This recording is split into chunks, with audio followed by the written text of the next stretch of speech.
in Argentina and Chile, and Rio Tinto's acquisition of Arcadium Lithium in Argentina.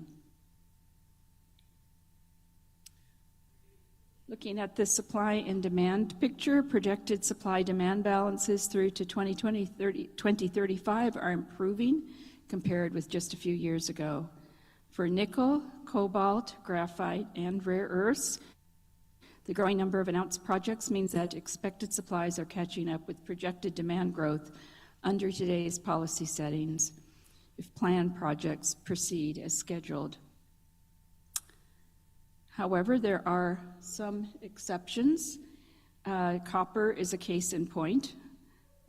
Despite strong copper demand, which I am seeing up there from electrification, the current mine project pipeline points to a potential 30% supply shortfall by 2035 due to declining ore grades, rising capital costs, limited resource discoveries, and long lead times.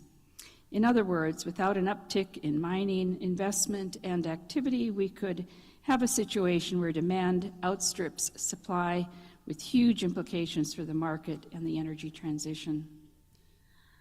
Lithium also sees medium-term deficits by the 2030s, although the prospects for developing into the development of more copper and lithium will continue to be important moving forward. Now, looking at diversification really is the cornerstone for supply security. However, what we see is that critical minerals are moving in the opposite direction, particularly in refining and processing. In 2020, the share of top 3 refining countries in global supply was on average around 82% across key energy minerals. And this high level of concentration has increased even further to 86%. It is because growth in refined material production was heavily concentrated among the leading suppliers. Between 2020 and 2024, some 90% of supply growth came from the top single supplier alone, in Indonesia for nickel and in China for cobalt, graphite, and rare earths. And the top 2 producers, such as the DRC and Chile, made some contributions, as well as top 3 producers. But in most other countries, supply growth has been limited.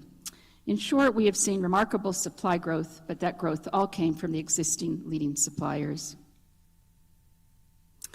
Our detailed analysis of announced projects suggests that progress toward more diversified refining supply chains will continue to be slow.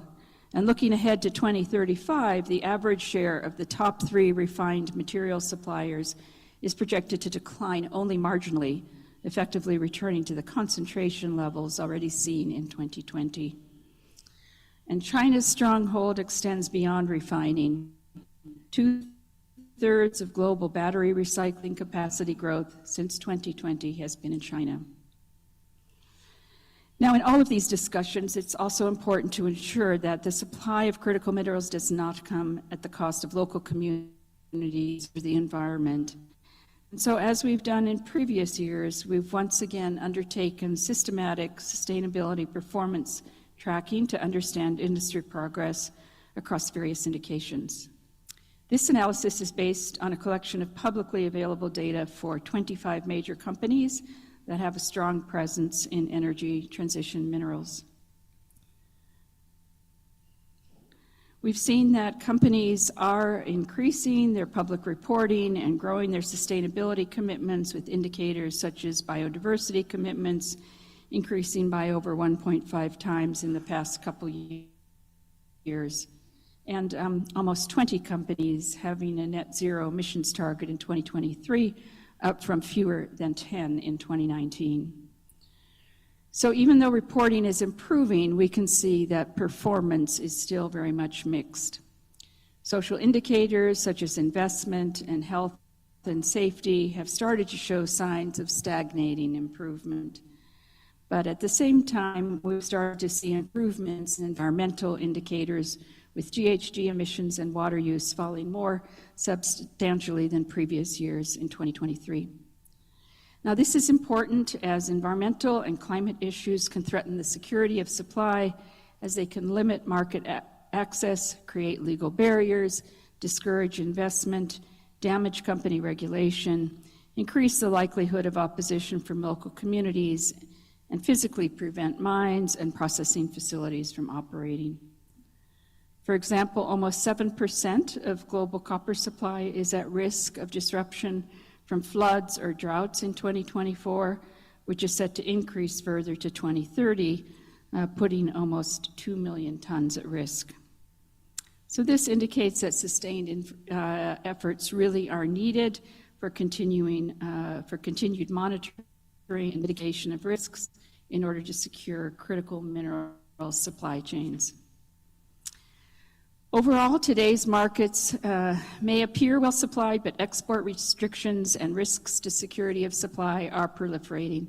Despite strong expectations for future demand growth, investment decisions face significant market and economic uncertainties. So key elements which would need to be addressed by a mining agenda for Latin America include, first, ensuring supply reliability and resilience. Second, promoting exploration, production, innovation. Third, moving up the value chain. And fourth, encouraging sustainable and responsible practices. So at the IEA, we look forward to further deepening our dialogue and our cooperation with partners all across this region as we're starting to work on a closer review of mineral markets and policy developments in Latin America specifically.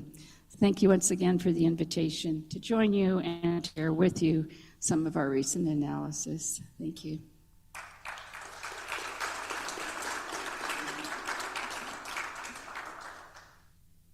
Okay.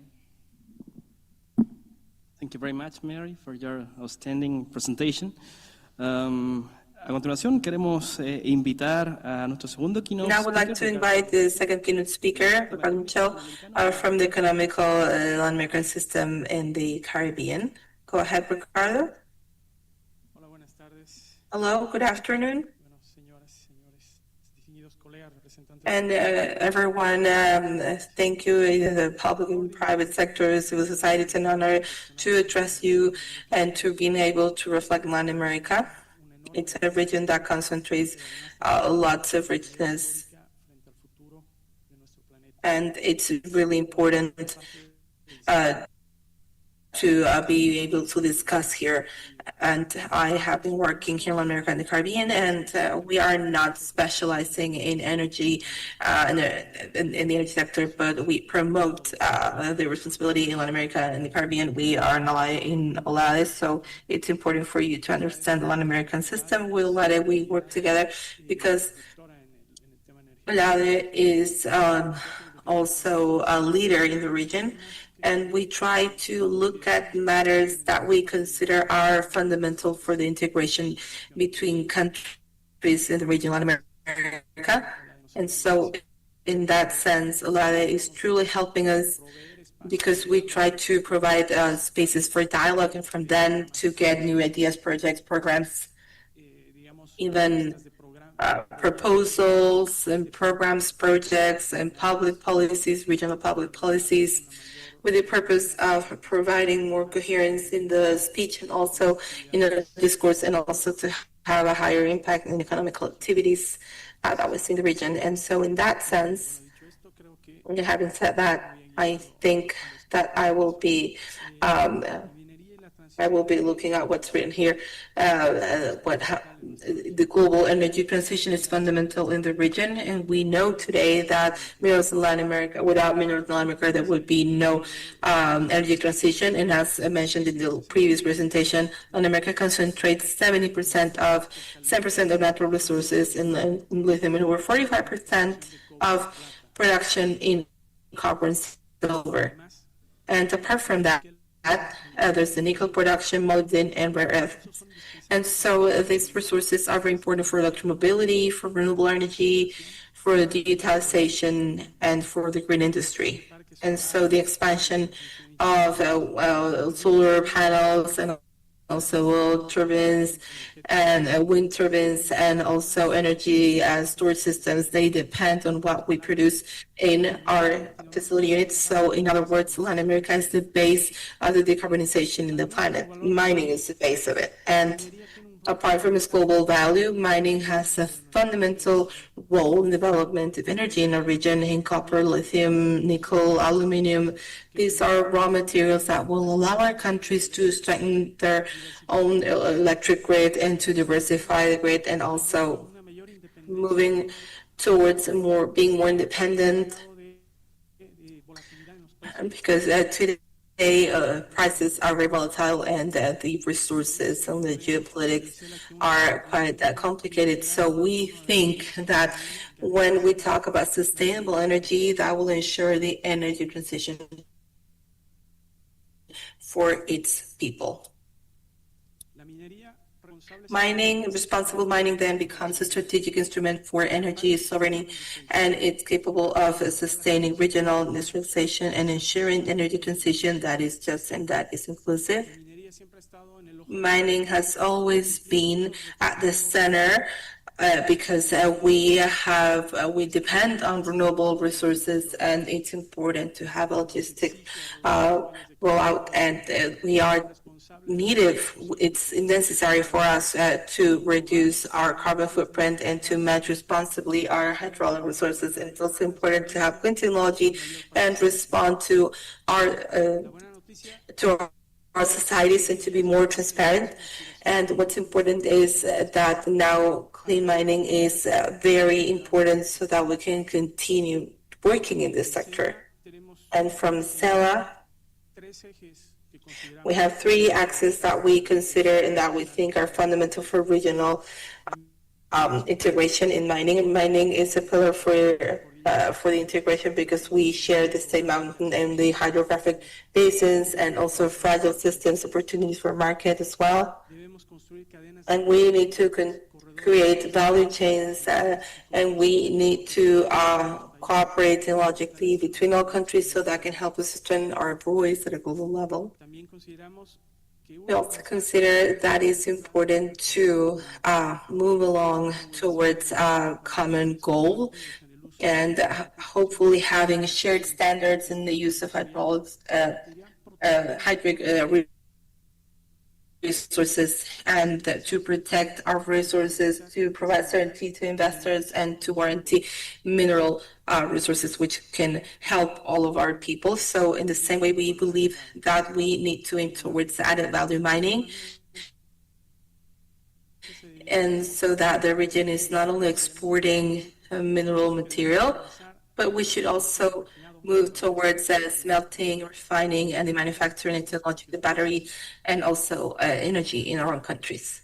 Mining in Latin America is called to be a bridge between economical development and the environmental sustainability, energy safety, and regional integration. So if we work together in common regulatory frameworks and technological innovation and social inclusion, mining will not be seen as a threat, but as an instrument so that we can fight climate change and we can guarantee an energy future that is safe, fair, and sustainable for the entire region. So that is my message from Stella. Thank you.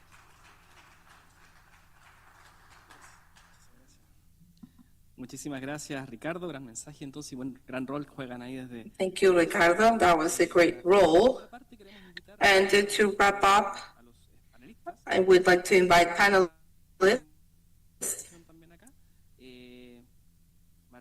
Martin Walter, the representative of natural resources of the Inter-American Bank of Development. Go ahead, Martin. Rodrigo Daquea, the head of corporate matters in BHP. And Gaston Silva, the regional director of the Methane Observatory in Latin America and the Caribbean in OLADE. This is going to be a discussion, so the floor is yours. Buenas tardes. ¿Se escucha? Sí. Buenas tardes, buenas noches. Gracias a los Good valientes que afternoon. quedaron. Thank you all those brave ones who remain till the end. So we're going to tell you that first thing we need in Chile was data. Did you watch that report from the agency, which they always gives us some sort of framework so we can understand better how the sectors work in different areas, different aspects. Now, Ricardo, he tells us about the geopolitical importance for Chileans for a long time. It's an issue which we really have to mention it. The idea of bringing with us BHP and Albid is to complement this vision that we're trying to boost throughout this work, this week of energy. It's the interinstitutional dialogue, public-private.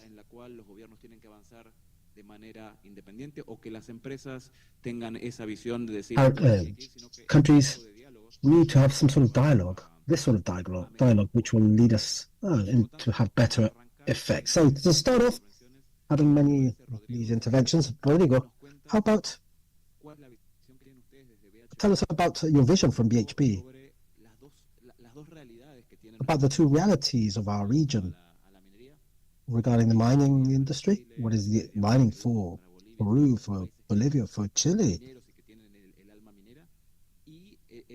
Those mining countries. And the other reality, countries like Ecuador, who are just starting off in this situation with huge potential. How you are working under these two scenarios as a company. Well, first of all, Gaston, thanks very much for the invitation. Rodrigo Tarquia, I work in BHP. For those of you who do not know, it is an Australian mining company, one of the biggest in the world, 140 years history. And it's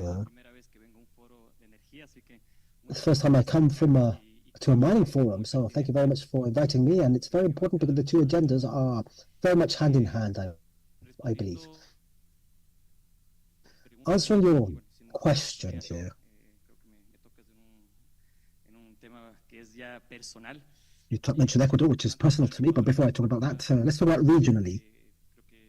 We have heard with the previous presentations, Latin America and the Caribbean have the opportunity now a unique opportunity right now, a generational opportunity to turn into, or to have a more protagonistic role in this effort of facing a global warmth,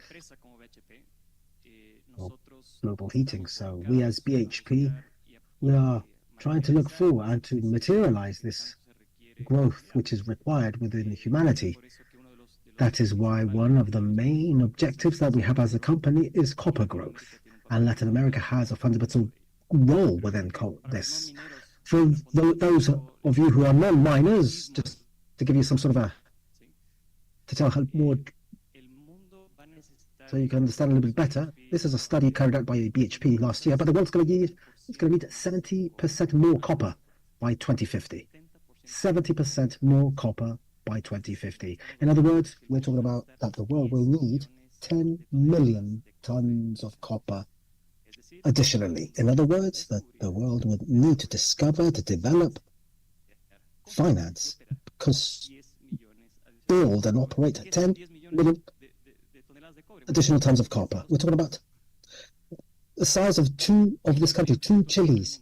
Chile is the largest producer of copper in the world. So it's going to have two Chiles within the next 15 years. So that is why it's very important to understand that even though we have minor countries, as you say, very well developed industries as well, and even you can't sleep amongst the laurels, but you have to continue being more competitive because we're competing against other countries or continents like Africa.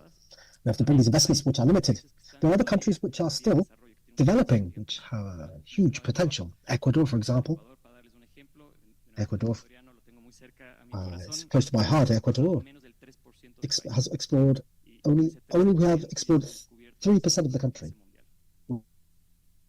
We have world-class deposits already discovered. We operate currently 2 industrial mines. One is copper, the other is gold, but there's huge potential.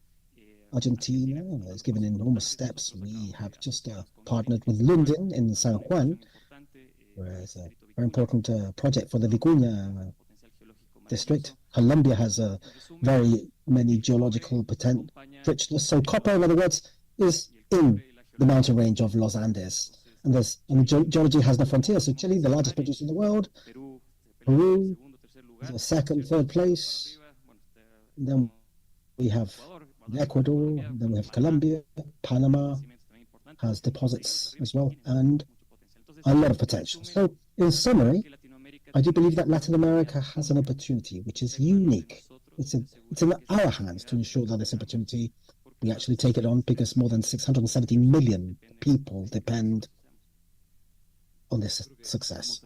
I think that we're going to go back to those top panels with Martin. We said to ourselves, what should we talk about? And we were talking about the geography and the different topics, which from the IDB preparing, and we thought, what could be an issue that could be actually be dealt in this sort of forum, considering that it's not the most normal thing, the thing that mining panels carry out in usually energy sort of congresses. So it's a good way to tackle this is how to add value for the mining industry. So that's going to be one of the visions that we could share here maybe. The question is, how do you see this, having worked within the whole region on adding value in the mining industry? Thank you, Gaston. It's a pleasure being here in this panel. Me especially, it makes me very happy that mining has been mentioned and energy in one venue, because when I started working in IDB, in the division of the energy division of the bank, it was a taboo topic. 10 years afterwards, the bank now has structurally committed itself, working in a coordinated fashion for strengthening this sector. The question is, nevertheless, the question for us has been double intended. We who work in the mining industry, because it's very difficult to talk about, to understand mining. Just to give us some sort of a tip, the extractive sector in Latin America and the Caribbean is so large as the agricultural sector regarding the GDP, sorry. Now, why so difficult to talk about this sector? And I believe that the discussion on adding value here underlies all this. The region has mentioned that there's a rapport with the international market from the primary sector, mining especially, since the colony, since the settlers arrived from Spain. So they still haven't hit it on giving a right solution to the challenges of how it adds value, on how we can link development of extractive activity with comprehensive development of societies, of countries, of economies regarding this activity. So this is a challenge that we have, has different names, different ideological focuses, but it still is. Many countries are due to this still, with this integration of productive development together with the human development, how to combine these. And to add value here, I was going to show you a slide, but there's no point boring you with I'll bore you speaking. But first, complexity. We have to consider the complexities of the sector in technical and political terms. To move a mountain, as copper projects such as gold projects as well, or to extract lithium in salt plains in remote areas, up in the mountains in the north of Chile, or in Bolivia, up in the Andes.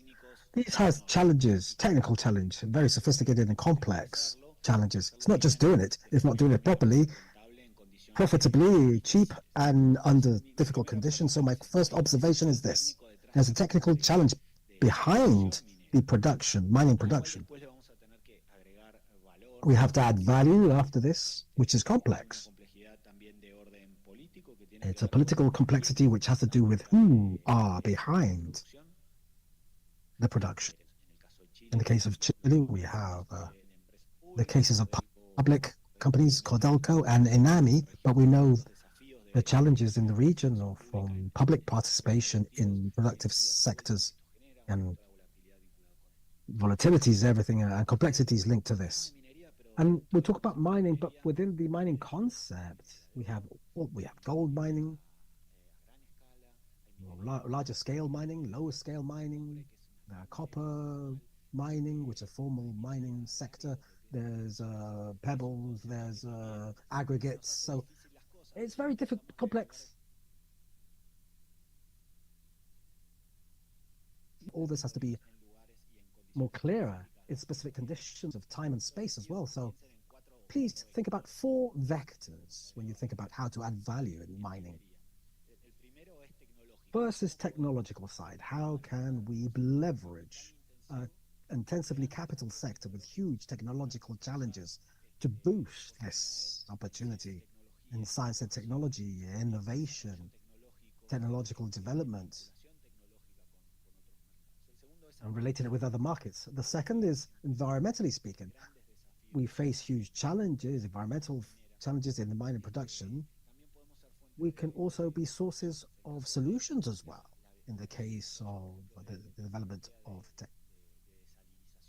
desalination technology, for example, to compensate the use of continental waters in the north of Chile is notable. These are technologies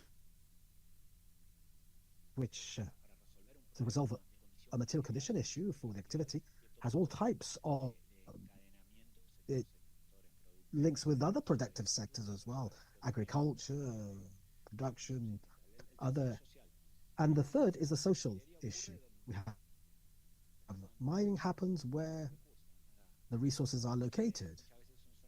Many times these are remote areas, rural areas, where the development of mining activity generates huge opportunities. Marcelino, the head of energies area, said that in the village of Mexico, where he comes from, electrification is due to the development of the mining sector. The development of large projects of infrastructure, many mining areas, or hydrocarbon producers in the region, it's not just to enable the development in investment, it's because their investment existed already. That's a different way of looking about the territorial development or distribution of this, and it can potentiate itself as it's been carried out now. And then the economic factor. We think about how many times of added value in mining, starting from taxation, government take, and how can we therefore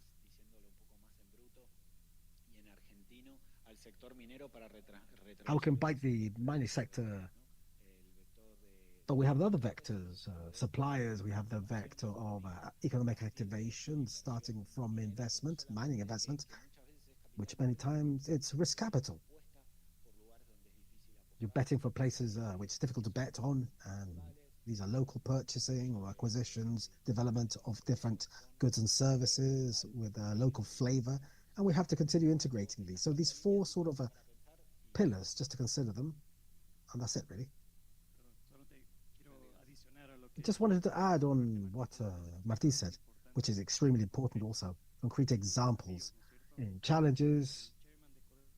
The chairman of Codelco not long ago mentioned that Codelco currently, which is a state company, moves 2 million tons of material per day.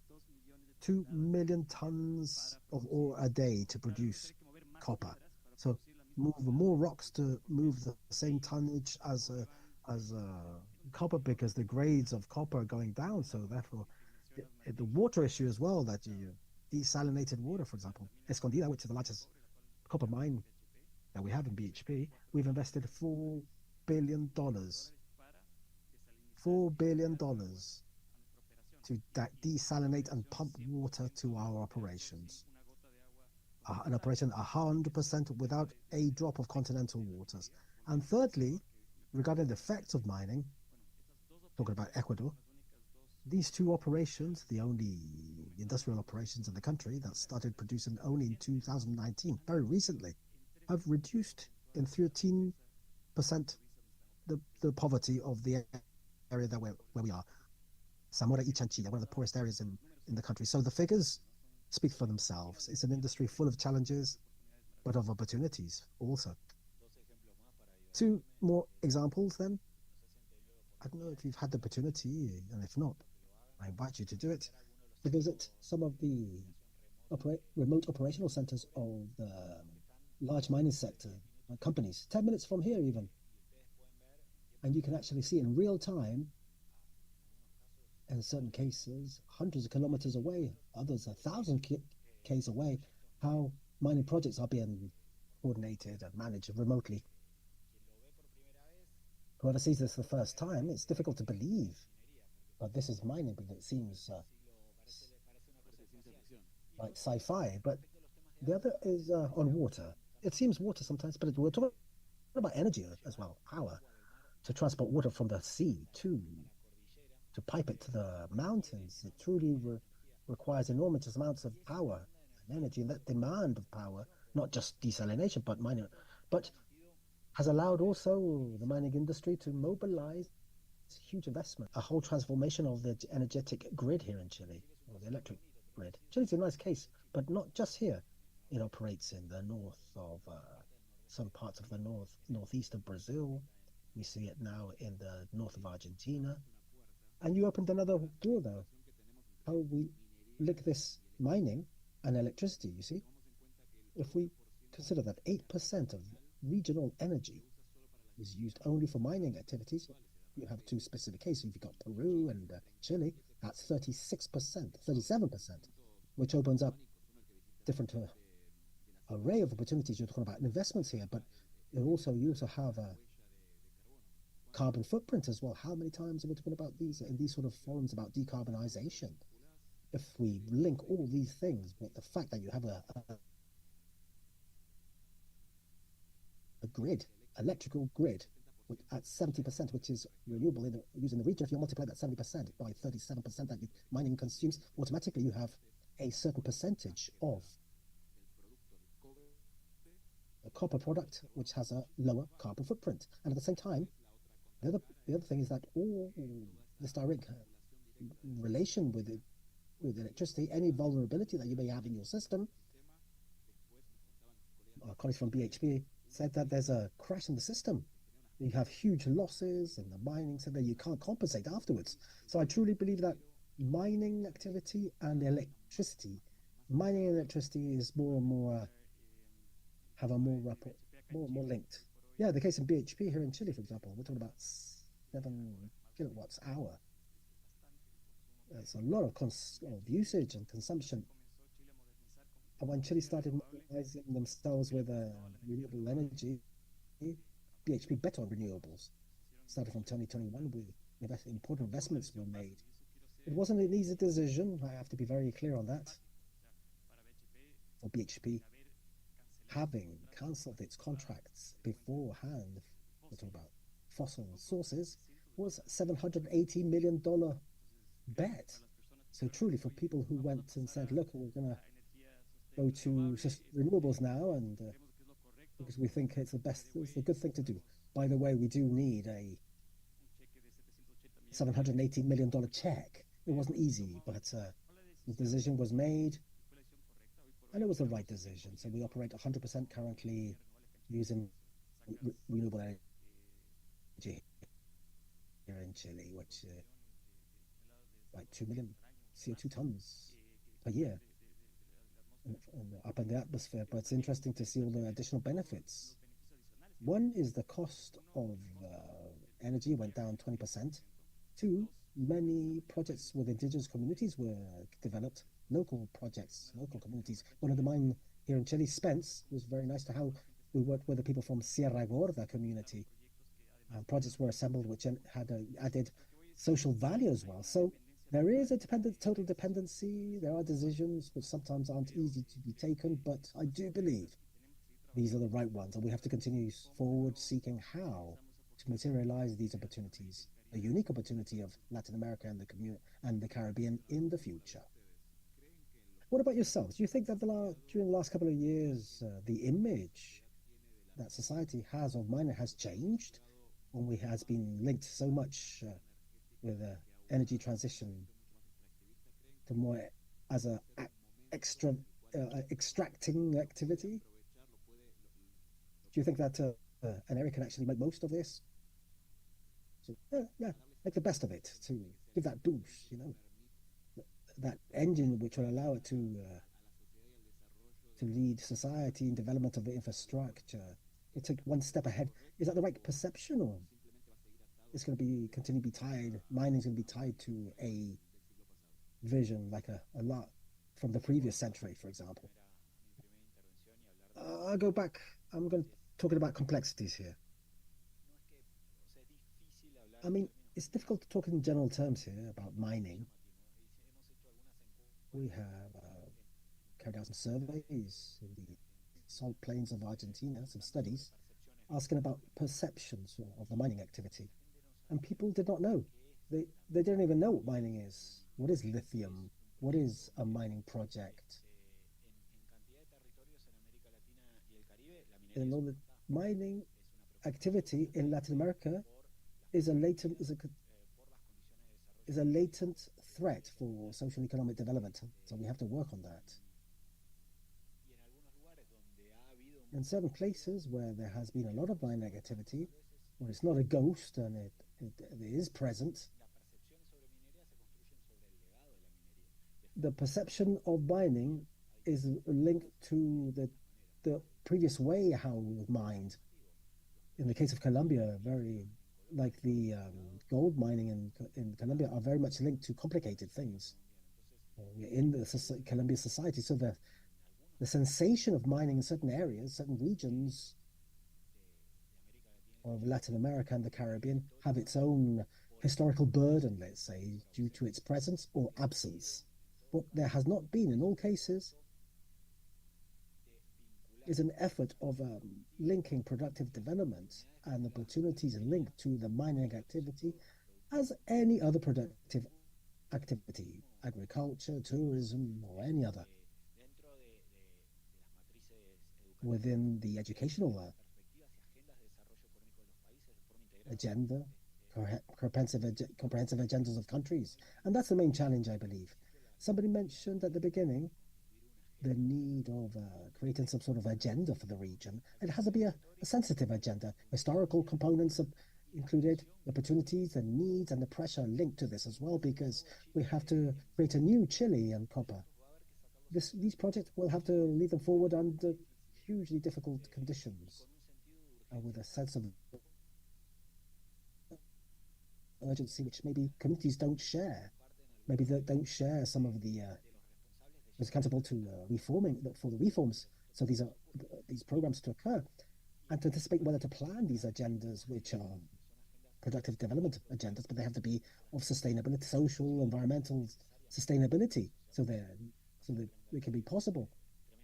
They can be hugely very challenges if not accompanied with the proper education, but sensitizing as well and listening, because not in all places they don't know about mining. So answering your question, I think it's necessary to make these perceptions more clearer on the mining sector, because perceptions are dynamic and are built on experiences, and we have to help. But this is not. We don't have to lobby for these things. Are just be sensitive to the technical, political, cultural challenges which have to do with the development of mining activity, and that is a work that we have to do together amongst all ourselves. Yes, I agree with Martin. Just to add that depends on the country, depends on the situation, of course. There are mis-experiences of extractivist activities in the region.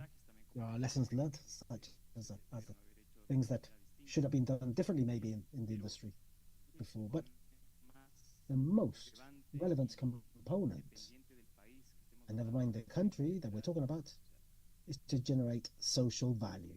If you have a project that does not generate value to all the stakeholders from day one, your project, sooner or later, will not be feasible. You may have all the permits, you may have all processes and passes according to up to the law. No, mining projects have to generate social value from the beginning, and that people feel part of this. There's a co-creation and everything carried out. Mining projects take decades. Once you arrive to a community or a territory, you remain there, and you're another neighbor afterwards for decades. So you have to do things properly. Another thing that you said, in Colombia, well, we have to be conscious that there's something called illegal mining. Maybe here in Chile it's not so relevant because due to the type of deposits, they haven't been too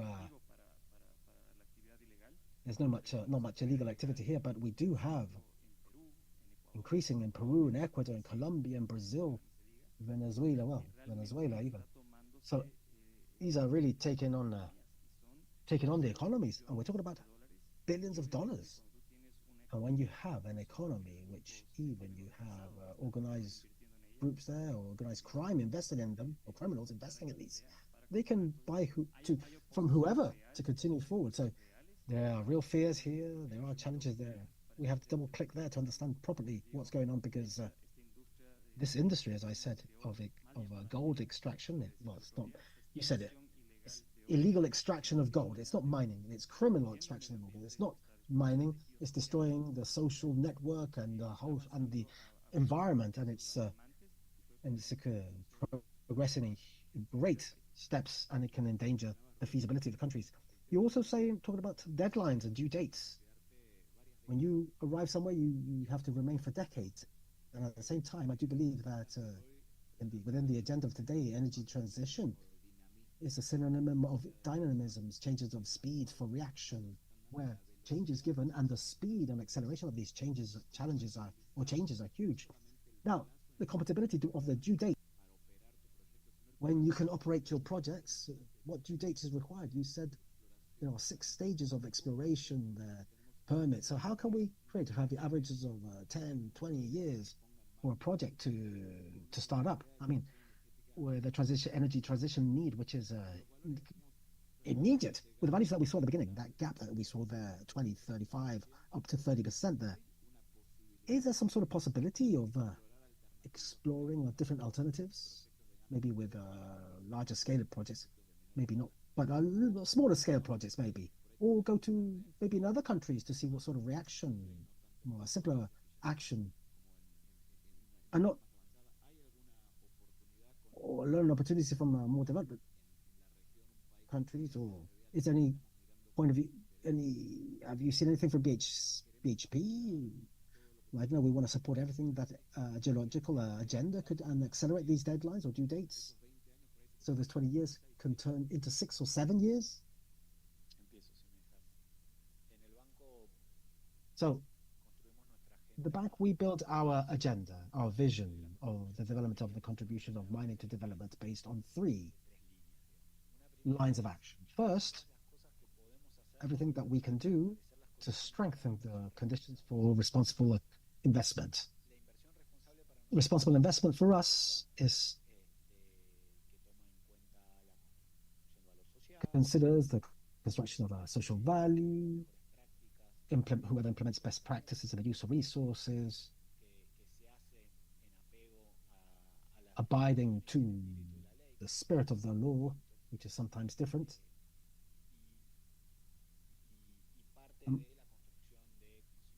and the creation of knowledge, regulatory frameworks that are adequate for this, and the capabilities of the state regarding the regulation. That's on the public side. The other horizontal has to do with management of territorial impacts, what we can do so that the development of the activity can have benefits in places where the activities occur, those places that usually gather the majority of the gaps of infrastructure services, healthcare service, education, etc., which are also those most vulnerable to any sort of incidents. If any trucks crash, or if there's dust in a project, etc. But those who can benefit most from the development of their economic activity due to these vectors of economic incidents that I mentioned. And the third has to do with the global value chains, how to strengthen productive integration, economic integration of the mining activity, also within the local economies, regional economies, and national economies. Regional in more to do with the localities, but at an international level also, how we link countries that produce, or in a smart fashion, with their commercial partners at a global level. So within this general view, let's say, there's not just things that the public sector does. There are things that are carried out from the private side, which challenge the public sector because they bring innovative projects, practices, or technologies which require reviewing the regulative frameworks in provinces where maybe, or regions where maybe there were no development of ore previously, and there are new projects now, could be rare earths, lithium, whatever. They challenge the public side, and the public sector has to be efficient, agile, and all the things that they're not really. So that's the challenge. And it refers to the material conditions. So the signals of the markets, we're talking about prices, that 30%, for example, at a certain moment will be translated to a price and a pressure on new projects and on projects that are going to create tensions and conditions on institutional conditions that are limited currently, but they will be under more pressure. And we can anticipate some of these things. We can do things about this already. We don't need to have to wait. That's the agenda that we want to vote. We want. Now, if we add to that, in one word, what country do you think could be the next, as Ecuador was, that had these two projects? What could be, under your criteria and your experience and your vision, the next country within the region that could contribute to a new project?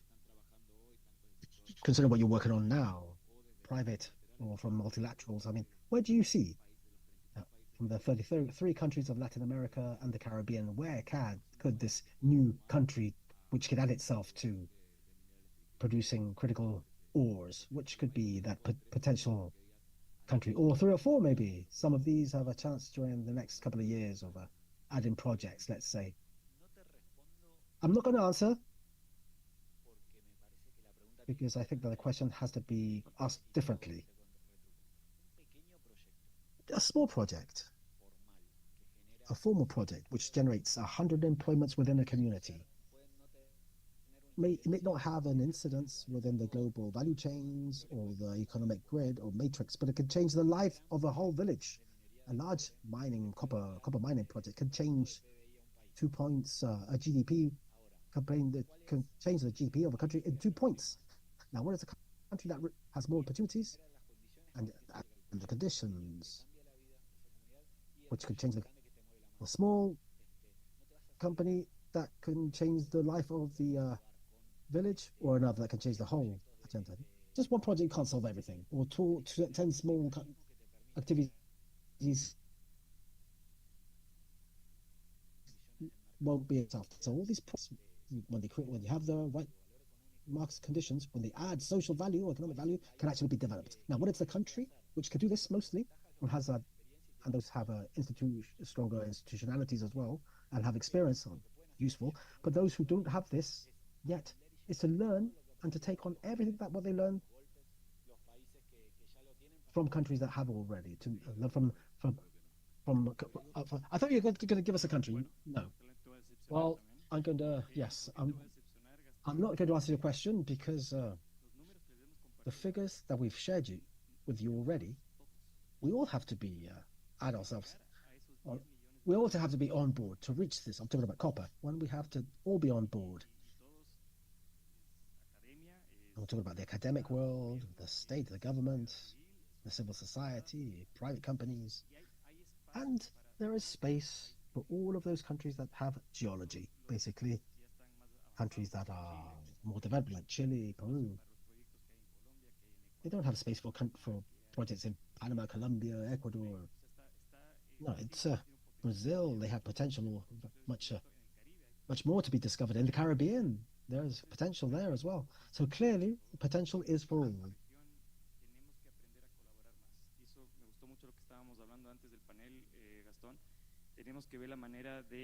We have to see the way, to see best practices, and I would love to have an agenda, a Latin American, Caribbean agenda, the mining, energy, best practices. What is the country that has the best practice regarding permits, water permits? Or how long does it take that water permit to be ready? For example, I was with the authority of, I was in Peru, the biggest mining event in the world, in Toronto in March. I was with the Peruvian authorities, and I said to them, if these permits take 1/10 of here in Canada compared to Peru, for example, Well, I think that's what we have to translate these. We have to copy these best practices, but to take off this red tape, that bureaucracy, we have to get rid of it. It doesn't allow it to be more competitive, and now's the right time for this. So I think that we have to look for the collaboration, the space for all. Everybody can be on board of critical or rare earths or minerals or ores or critical ores, but collaboration, transparency, best practices, and spirit for continuing. Before I close, I'd like to offer the possibility whether amongst the audience here there's anyone who wishes to ask any question. It's always good when we have time. Maybe we can listen to things, or maybe somebody could mention something they haven't considered or hadn't foreseen. So let's see if there's any questions for the audience.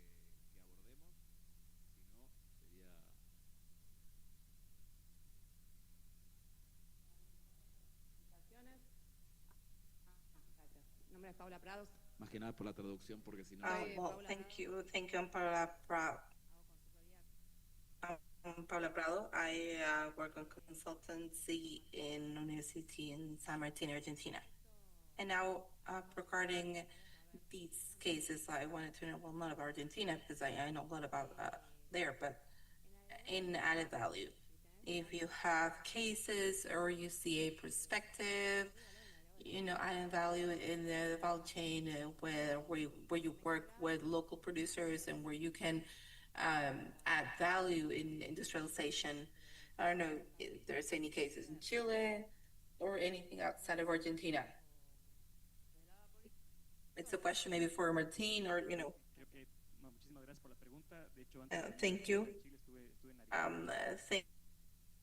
Thank you. Before coming to Chile, I was in Arequipa in a very relevant event about mining in Peru, and I had to work in a panel.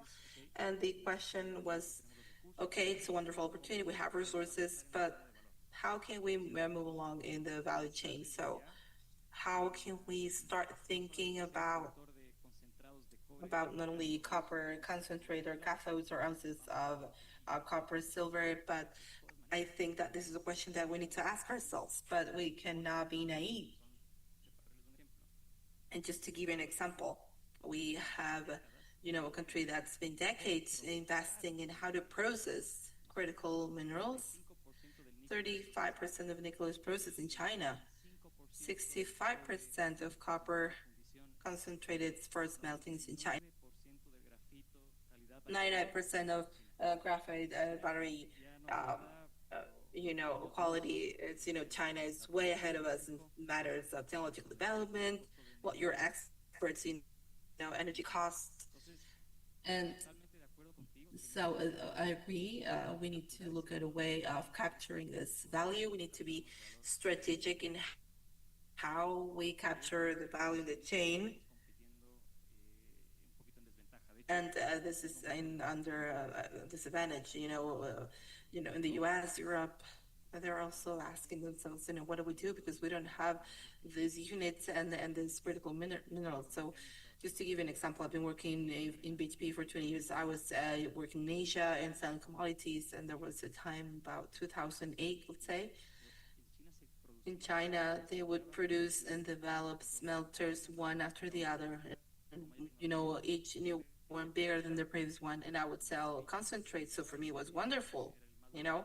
I was, the prettiest of the party. Everybody wanted my concentrate.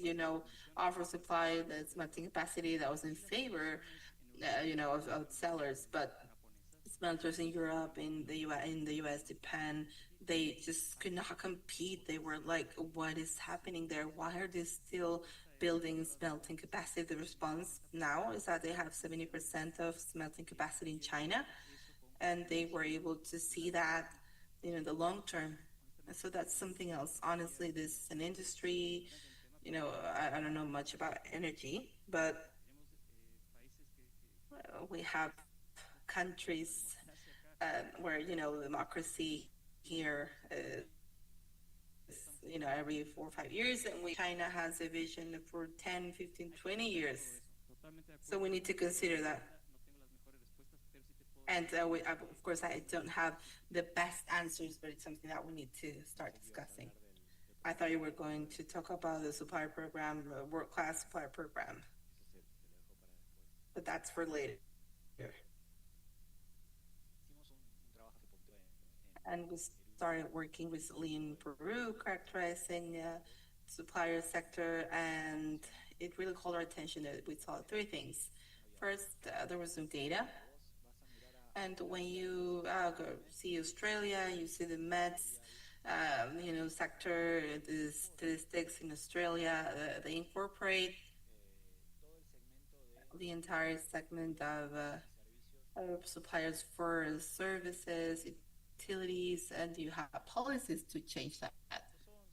So you know how much there is, and you know what their exports are like, but you set goals, and along with goals, you have development policies, subsidies, and instruments for financing, etc. But you cannot find that in Peru. In Peru, those statistics need to be built year after year, and they're not part of the standard mechanisms, the accounting in the mining sector. And so, point number two, there's no state policies, government policies for the long term that allow, telematic segment of suppliers. Not so much in the sophisticated suppliers, but technology suppliers. We created a roadmap for technology developers in Peru, and when we started working on it until the point where we were finishing, 13 ministers, mining ministers, and 5 production ministers. So how long do you think that took us, the roadmap? 2. And so conditions, real conditions, raw conditions, where you have to do development policies, industrial policies, they are quite complex. And that makes success cases to respond to, these unicorns, these entrepreneurs that are really successful, and where there's, some things that actually happen, and then they help you out so that you can really take off. But we have a challenge with metrics, with stability that's necessary for building these public policies, and also these support mechanisms so that these small bundles can just happen in a big sector for services and utilities. And something that's also important is that it's competitiveness, because it's not enough to just generate conditions that are protected so that you can grow, but you also need to go out and compete, and sometimes you're competing in unequal conditions. And so, we're talking about China, but it's also to do with the lack of availability in some support instruments that allow building capacity, but also competitiveness conditions to access international markets. And so some examples of, when we've tried that, there's a bunch of them. And let me tell you a few that for me are interesting and that can be scaled. In Chile, there was a venture capital fund for the financing of startups in the value chain of copper. So it's a fund with capital risk so that you can bet on those entrepreneurships that can actually make it big. So it's programs that are developed by companies. So we collaborate with Anglo American and for development of economical ecosystems, not only those that supply for mining industry, but also SMEs in mining regions, because when you develop SMEs in mining regions, with options in sectors that are not miners, you reduce the pressure on miners because you create alternative solutions for economical growth. So that's good for everyone. And that's something we did in Bolivia as well, providing technical assistance for rural producers that in some cases, they were working part-time for mining companies, but they had to build resilience in the territory for when that mine was no longer there. So the alternative for mining was agriculture, but it was agriculture that needed to be more sophisticated, more technical, with better conditions for accessing the market, certified, homologated, etc. And so there's a series of cases. in different countries in the region now. What we need in terms of countries, regions, that's the hardest. Having the schemes for incentives are steady, jurisdiction stability, macroeconomic stability, long-term contracts, and also having building trust, and that needs more strength on the public side, which is sometimes our weakness. One last question, and then we're done. 3, 2, 1. Well, Martin, Rodrigo, thank you so much, and we'll see you again tomorrow. Thank you, everyone. Bien, hacemos la foto entonces y como bien Well, indicaba, we'll take an official picture, and as Gastón was saying, I think we met all of the goals for the panel. And so we had the information, and now there's lots more to discuss, and tomorrow we'll meet back again and the last day, so you're all invited to join us. And we'd like to thank our panel, Rodrigo, Gaston, and Martin. Thank you. That's the official picture now.